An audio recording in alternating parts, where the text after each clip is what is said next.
What is up, guys? It's Mateo's 2020 Politics here, soon to be the Mateo Fisher Show. Back at it again for a new video. I'm following my daily upload schedule that I started a few days ago. So, the topic of today's video: Pete Buttigieg has been selected to be in Joe Biden's cabinet. Oh,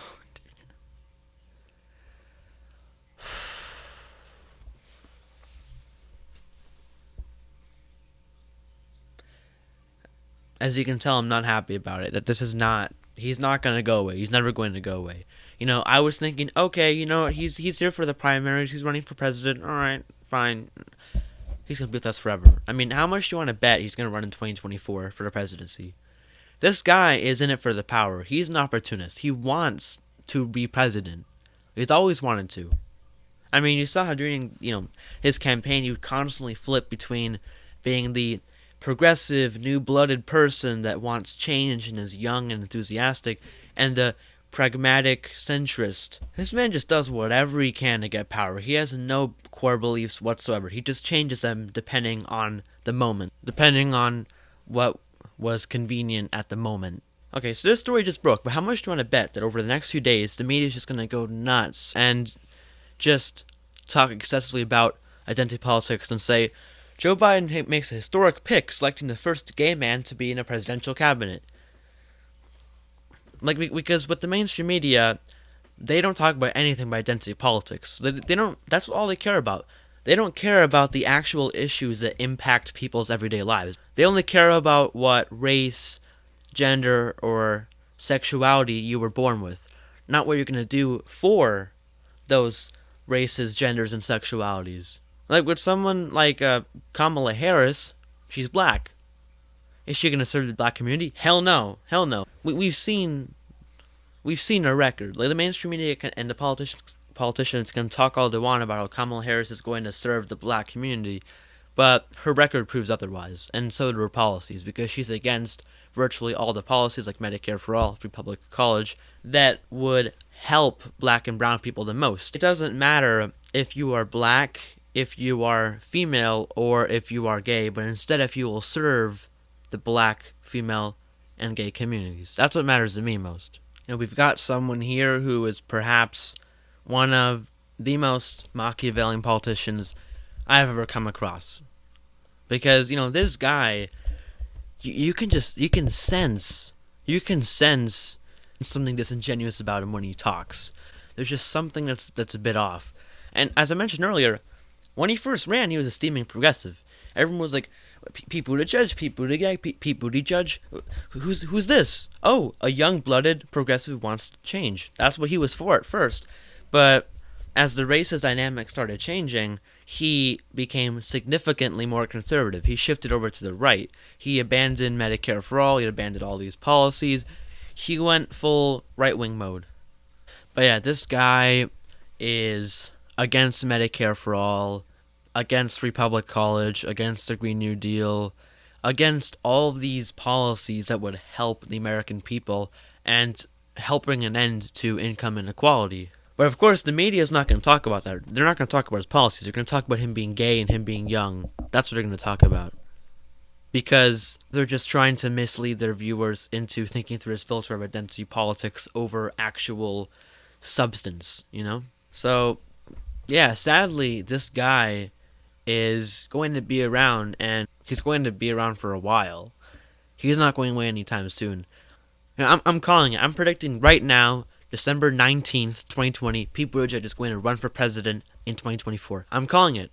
I'm calling it right now. I'm very confident in that prediction. Very confident. Even more than Kamala Harris running. I'm just sure of it that Pete is going to try to run for office because he's thirsty. He wants power. That's what he's after. You see, he tries to phrase himself as this pragmatist who wants people to have a choice between private insurance and Medicare for all, aka pure evil, corporations, corrupted healthcare, and the opposite, which is the solution, Medicare for all.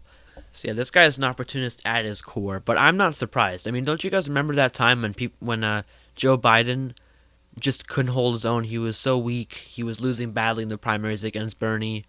And although the media had shoved him down our throats and had smeared progressives, he was still losing.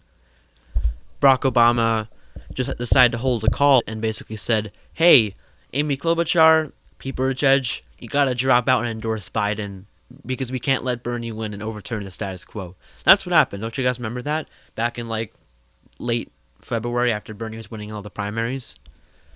Now, I'm very confident that Barack Obama and Biden were like, hey, if you drop out, here's what's in it for you.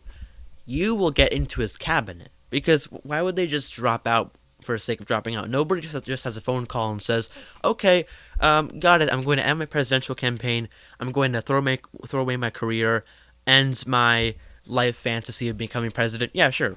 No, they're going to ask what's in it for them, and they're going to get a cabinet seat.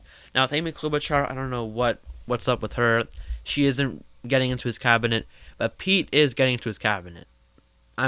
They made a deal in that call. I'm not surprised at the least. I'm really not. But I'm also disappointed at the same time because this guy is like as disingenuous, as opportunistic, and as Machiavellian as politicians come.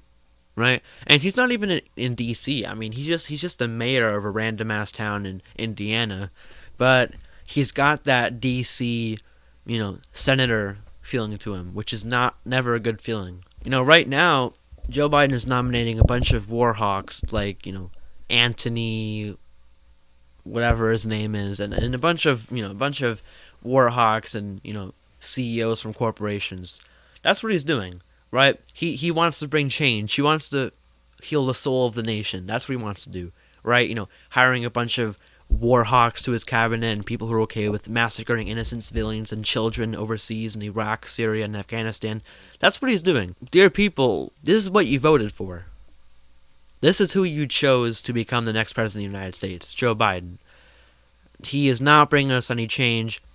On the issue of race, he's against defunding the police. He's against reparations. At the very least, he has been flip-floppy on that issue. He hasn't been consistent.